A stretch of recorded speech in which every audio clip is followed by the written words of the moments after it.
우리는 모두 어머니 아버지의 추억들을 다 가지고 살고 있습니다. 저희 어머니 돌아가신 지 벌써 7년 넘어가고 있는데 어머니는 여러 가지 일화를 우리에게 남기셨습니다.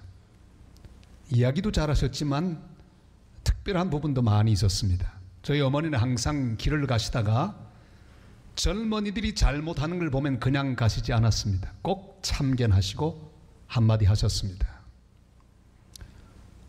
한 번은 젊은 친구들이 모여서 막 욕을 하고 상스러운 대화를 하고 있었는데 어머니가 용감하게 거기 끼어드셨습니다. 그 자네들 말을 그렇게 하면 쓰는가? 고운 말을 해야지. 안 그래? 호통을 치셨습니다. 여러분 절대 그렇게 저희 어머님처럼 하지 마시기를 바랍니다. 위험합니다. 그런데 다행히 젊은이들이 할머니 알겠습니다 그러더래요. 한 번은 또 나가셔서 이 젊은이들이 걸어가고 있는 것을 보고 얼마나 보기 좋으셨던지 또 참견하셨어요. 이야 정말 보기 좋다. 아이고 이 사람들아. 이렇게 잘 크게 된 건 다 부모 은공 때문이야. 그 부모 은혜 어떻게 갚을래? 이렇게 말을 하셨어요. 그랬더니 그 가운데 한 사람이 이렇게 대답하더랍니다.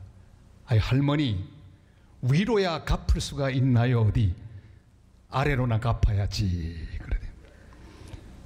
돌아와서 또 그 이야기를 해주시는데 들어보니까 그 젊은이의 말이 정말 명언이었습니다. 정말 위로 갚기 어렵습니다. 위로는 잘 올라가지 않습니다. 내리사랑이란 말이 있죠. 사랑은 밑으로는 자연스럽게 내려가는데 위로 올라가지를 않습니다. 저절로 되는 사랑, 그것은 밑으로 내려가는 사랑은 저절로 되는 겁니다. 자식을 위해서는 모두 다 주게 되고 계산하지도 않습니다. 자식을 위해서는 눈물도 그냥 나오고 가슴도 그냥 타들어갑니다. 얼마 전에 제 자식이 전화가 왔어요. 아빠 큰일 났어. 예준이가 지금 응급실에 입원해서. 그래 울기 시작하는 거예요. 응응응응응응.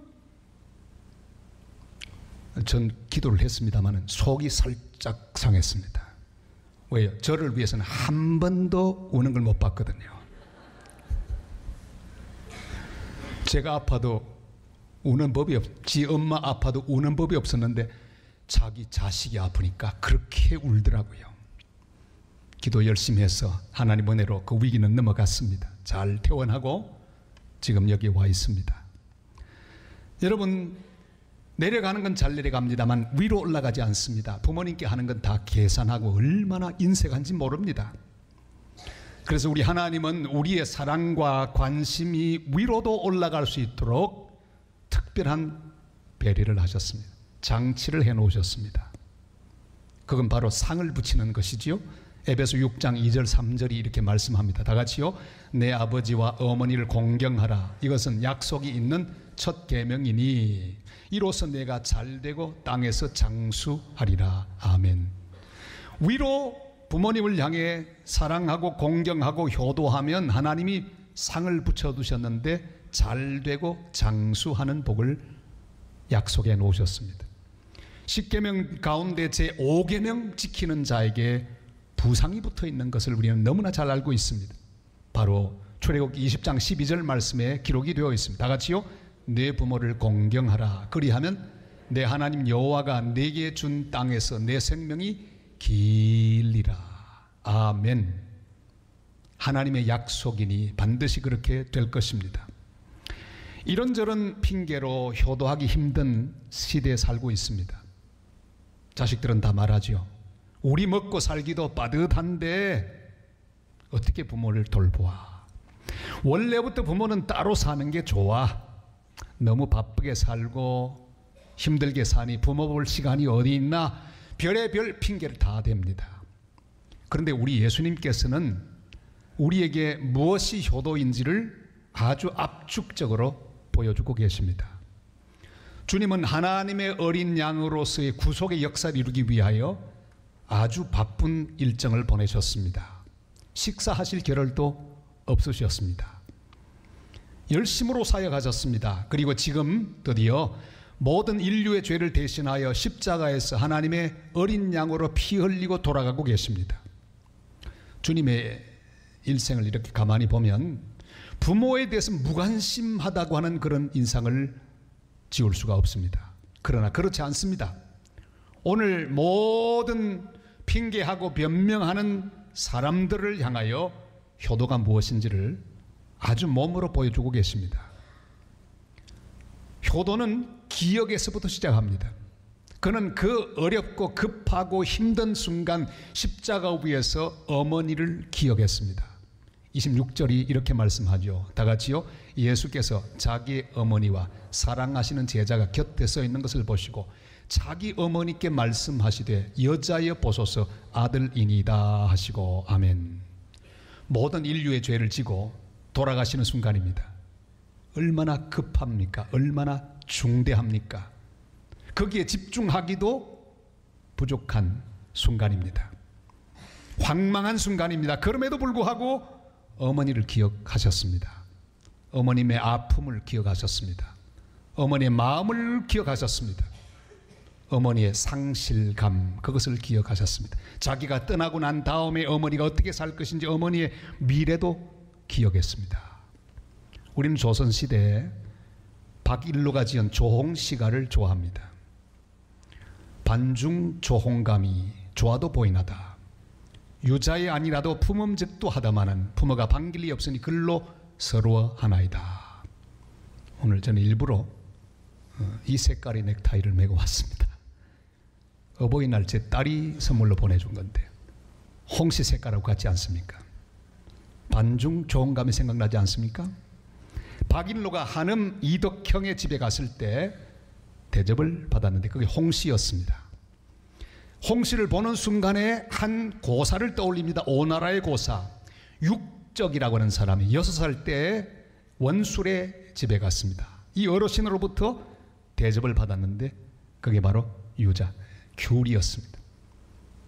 조금 있다가 이 원술 어른이 들어와서 더 보니까 이미 상위에 놓았던 유자는 다 없어지고 말았습니다. 근데 육적이 절을 하는데 엎드리는 순간에 안에서 굴러가는 귤 3개가 보였습니다. 이 친구야 왜 그래? 먹지는 않고 왜 집어 넣었던가? 그가 말합니다. 어머니 생각나서 어머니 갖다 드리려고요. 아름다운 그 고사, 그것이 또한 박일로의 기억 속에 머물렀고 박일로는 그것을 보고 어머니를 기억했습니다. 다 기억에 관한 이야기죠. 여러분, 효도는 기억에서부터 시작합니다. 생각에서부터 효도가 출발합니다. 이미 어머니가 계시지 않는 분들도 마찬가지입니다. 꼭 살아있는 부모님만 기억하는 게 아니라 돌아가신 어르신들도 기억해야 합니다. 그들이 남긴 교훈을 기억해야 합니다. 그들의 신앙적인 유산을 기억해야 합니다. 저는 배추나 상치만 보면 어머니를 기억합니다. 저희 어머니는 싸는 걸 그렇게 좋아하셨어요. 쌈으로 시작하고 쌈으로 마칩니다. 김치도 그냥 젓가락으로 드시는 게 아니라 절대 자르지 않고 포기김치 그대로 손 위에 얹어가지고는 밥을 싸서 그렇게 드십니다. 그래서 상치만 딱 보면 어머니 얼굴이 거기 딱 떠오릅니다. 여러분, 기억하시는 것으로 출발해야 합니다. 그들의 사정을 헤아려야 합니다. 그들의 안녕을 걱정해야 합니다. 그들의 불편함을 기억해야 합니다. 중국은 법적으로 적어도 2달에 한 번씩은 아버지 어머니를 찾아뵙도록 되어 있습니다. 누구든지 2달 넘었는데 자식이 안 찾아본다 그러면 고소하면 이 자식들은 잡혀가서 벌금 내야 합니다. 이게 좀 너무하다고 하는 생각이 들기도 합니다. 자주 전화해야 합니다. 자주 연락해야 합니다. 저희 집은 아이들에게 중대한 법 하나를 공포했습니다. 적어도 일주일에 한 번은 전화할지니 전화 안 하면 죽으리라. 얘들이 바쁘다 보니까 한 달 가도 전화 안 할 때가 많아요. 제가 어느 날 그랬습니다. 한 주에 한 번은 듣기를 원한다. 월요일 되면 항상 전화가 옵니다. 전화가 오는데 오래 기다리지 않고 뚜뚜뚜 몇 번 하다 그냥 끊어버립니다. 왜요? 전화하기는 했으니까요. 그러나 그렇게 억지로라도 전화하면서 서로 주고받는 가운데 부모 자식 간의 정이 두터워지는 것을 저는 경험했습니다. 그러다가 10계명을 쭉 보는데 하나님의 은혜가 임했습니다. 아하, 안식일을 기억하여 그날을 성일로 지키라, 아무 일도 하지 말라고 명령하신 하나님 아버지의 마음이 이해가 됐습니다. 아하, 우리가 보고 싶으시구나. 적어도 한 주에 한 번은 시간을 비워서 나를 만나러 오라. 나와 만나고 내가 주는 은혜를 받고 내가 주는 양식을 먹으라. 아버지의 마음인 것을 저는 깨달을 수 있게 되었습니다. 사랑하는 여러분, 이미 부모님을 천국으로 보낸 자들도 잊지 말아야 합니다. 부모님의 교훈을 기억해야 합니다. 남긴 말씀들을 기억해야 합니다. 시인 신달자 씨는 불편할 때마다 꼭 어머니를 기억합니다. 그의 시 사모곡에는 이런 내용이 나오죠. 길에서 미열이 나면 난 하나님 하고 부르지만 자다가 신열이 끓으면 어머니를 불러요. 아직도 몸 아프면 날 찾냐고 쩌쩌쩌 혀를 차시나요. 아이고 이 꼴 저 꼴 보기 싫다시며 또 눈물 닦으시나요. 나 몸 아파요. 어머니 오늘은 따뜻한 명태국물 마시며 누워있고 싶어요. 어머니를 기억했습니다. 여러분 꼭 불편할 때만 기억하는 부모님이 아닙니다. 부모님의 희생을 기억하고 사랑을 기억하고 믿음을 기억해야 합니다. 요셉의 후손들은 요셉을 기억했습니다. 그리고 애굽을 떠나는 그 바쁜 순간에도 요셉의 유골을 메고 출애굽했습니다. 그리고 가나안 땅에 묻어드렸습니다. 이것이 효도입니다. 부모님을 기억하는 성도들이 되시기를 바랍니다. 어떤 형편에 있든지 기억하며 응답하는 복된 자녀들 다 되시기를 주님의 이름으로 부탁을 드립니다. 예수님은 속죄의 붉은 피를 흘리시고 계시는 갈보리 십자가 위에서도 어머니를 기억했습니다. 그러나 기억으로 끝나지 않았고 기억할 뿐 아니라 그를 위해 대책을 세우셨습니다. 어머니를 가장 잘 돌볼 수 있는 사람이 누굴까? 그걸 생각했습니다. 그가 가장 믿고 신뢰하는 사랑하는 제자 요한에게 어머니를 맡기면서 보소서 아들입니다. 그렇게 말씀하셨습니다. 우리 주님 마지막 입고 계시던 그 옷도 로마 병정에 의하여 제비 뽑아 나누어지고 말았습니다. 주님의 수중에는 한 푼도 없었습니다. 남긴 돈도 하나도 없었습니다. 어떻게 어머니를 부양합니까? 그러나 돈은 없어도 다른 건 있었습니다. 네트워크가 남아 있었습니다. 사람이 남아 있었습니다. 돈보다 더 완벽한 대책은 사람입니다. 믿을 만한 사람에게 맡기는 것, 이게 얼마나 중요한지 몰라요. 예수님의 남동생도 있고 여동생도 있었습니다. 캐톨릭은 이것을 부정하지만 성경에는 그대로 나오죠. 예수님 남동생들이 있었습니다. 그리고 여동생도 있었습니다. 그러나 그들 중 아무에게도 어머니를 맡기지 않았습니다.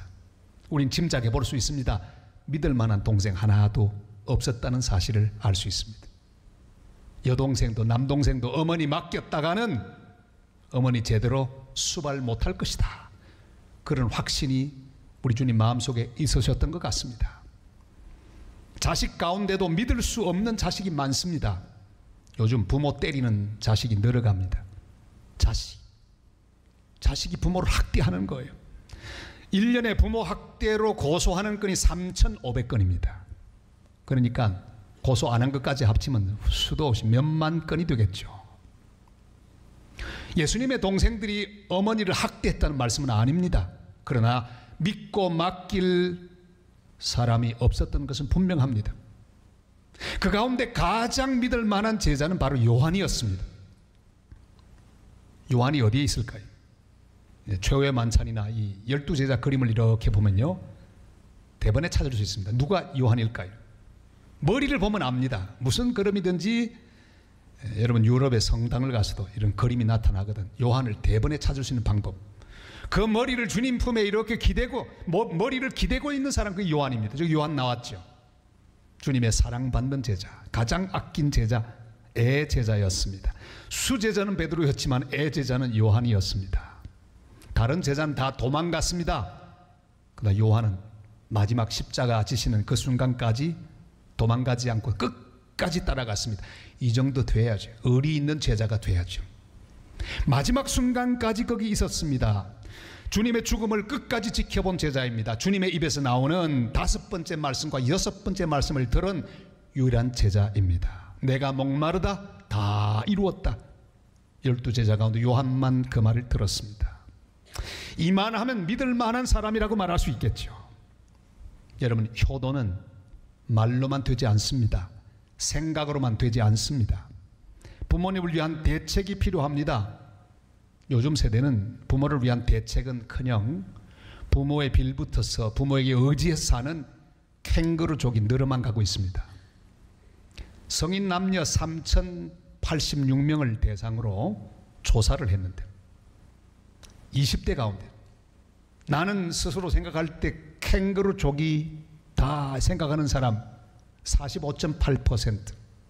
뭐 20대는 이해하죠. 왜? 아직도 독립하지 못했으니까. 근데 30대가 되었음에도 불구하고 스스로 남이 말하는 게 아니라 내가 캥거루족이라고 생각하는 사람 35.8%. 더 기가 막힌 40대 가운데도 20.3%가 스스로 캥거루족이라고 말합니다. 더 놀라운 것은 50대가 되었는데 아직도 14%가 캥거루족으로 밝혀졌습니다.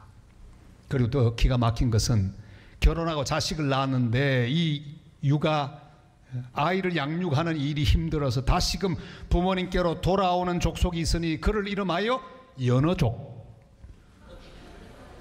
이 연어족도 지금 계속 늘어가고 있습니다. 이런 사회적 현상은 정상적인 모습이 아닙니다.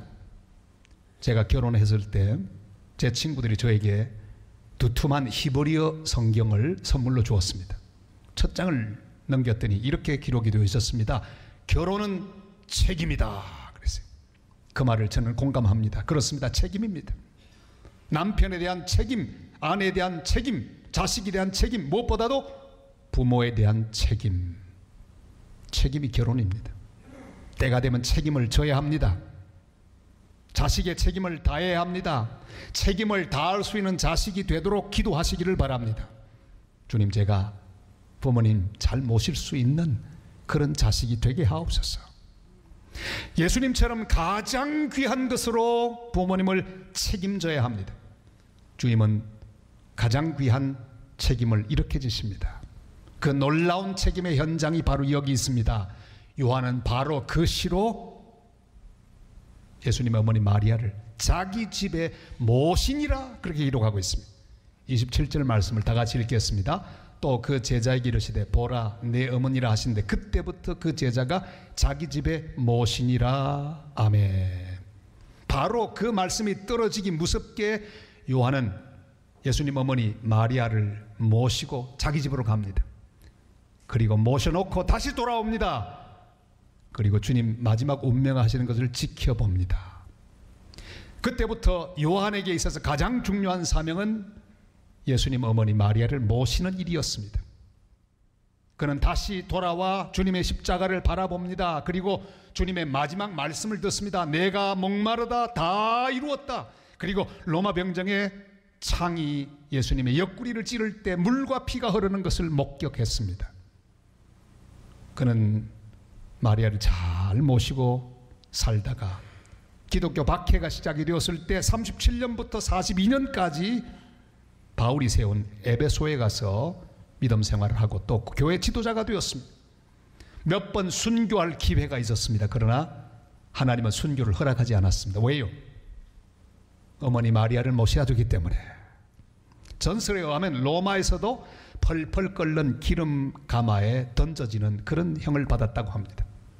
그런데 몸에 상한 부분이 하나도 없다는 그런 전설이 전해지고 있습니다.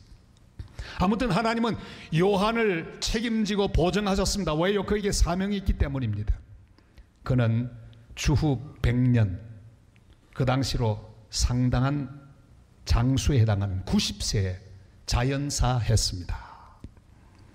아주 돌아가실 때까지 그는 주님의 일을 하며 주님의 어머니 마리아를 잘 모셨습니다. 초대교인들은 요한의 설교가 자꾸만 반복된다고 불평을 많이 했다고 합니다. 지난주에 했던 설교 또 하고 자꾸 하셨대요. 그의 설교는 그럼에도 불구하고 큰 은혜를 끼쳤다고 합니다. 그는 말합니다. 사랑은 교회의 기초요. 사랑만 있으면 범죄하지 않는다. 마지막에는 일어설 힘도 없어서 앉아서 설교를 하셨는데 다른 설교도 하지 않고 서로 사랑하라. 어디 있다가 이쪽으로 보고도 서로 사랑하라. 서로 사랑하라. 계속 이 말만 반복하셨는데 그래도 모인 성도들은 그렇게 은혜를 받았답니다. 주님께서 어머니를 요한에게 맡기신 후에 그의 인생을 책임져 주셨습니다. 건강을 주시고 신령한 은혜를 주셨습니다. 밤모섬의 고난 가운데서도 새하늘과 새 땅을 보는 영광을 경험했습니다. 요한계시록도 쓰고 요한복음을 썼습니다. 장수의 복을 그가 누렸습니다. 주님은 어머니 마리아를 사랑하는 제자 요한에게 부탁하시듯이 오늘 우리의 부모님들을 우리에게 맡기십니다. 보라 내 어머니라. 사랑하는 여러분, 효도는 선택사항이 아닙니다. 주님의 부탁입니다. 가장 사랑하시는 자에게 하시는 사랑의 부탁입니다. 요한은 마리아를 자기의 집으로 모셨습니다. 여러분, 요즘은 사정에 따라서 직접 모시지 못하는 경우도 많이 있습니다. 그러나 중요한 것은 내 마음의 자세는 요한이 마리아를 집에 모셨듯이 모시는 마음으로 부모님들의 마지막까지 살펴드리고 또한 돌보아 드려야 하는 것입니다. 송강정철의 혼민가를 우리는 기억합니다. 아버님 날 낳으시고 어머님 날 기르시니 두 분 곧 아니면 이 몸이 살아실까.